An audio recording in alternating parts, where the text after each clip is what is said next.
تقسیم سابق کے مطابق ہر قبیلہ نے علیحدہ علیحدہ پتھر جمع کر کے تعمیر شروع کی۔ جب تعمیر مکمل ہو گئی اور حجر اسود کو اپنی جگہ پر رکھنے کا وقت آیا تو سخت اختلاف ہوا اور تلواریں کھنچ گئیں۔ جب عمارت حجر اسود تک بلند ہو چکی تو یہ جھگڑا اٹھ کھڑا ہوا کہ حجر اسود کو اس کی جگہ رکھنے کا شرف و امتیاز کسے حاصل ہو۔ یہ جھگڑا رفتہ رفتہ اس قدر شدت اختیار کر گیا کہ معلوم ہوتا تھا کہ سرزمین حرم میں سخت خون خرابہ ہو جائے گا۔ اسی طرح 4-5 دن گزر گئے اور کوئی بات طے نہ ہو سکی۔ لوگ جنگ و جدال اور قتل و قتال پر آمادہ ہو گئے۔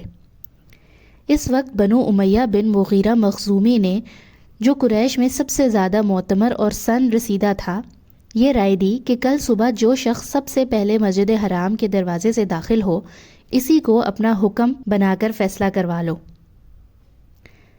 سب نے رائے کو پسند کیا۔ صبح ہوئی اور تمام لوگ حرم میں پہنچے۔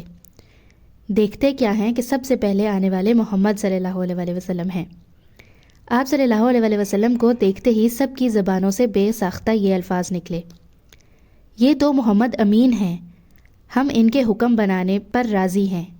یہ تو محمد امین ہیں۔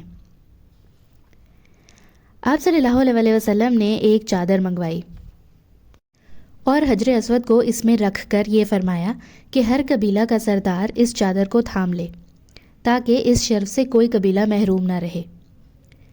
اس فیصلے کو سب نے پسند کیا اور سب نے مل کر چادر اٹھائی۔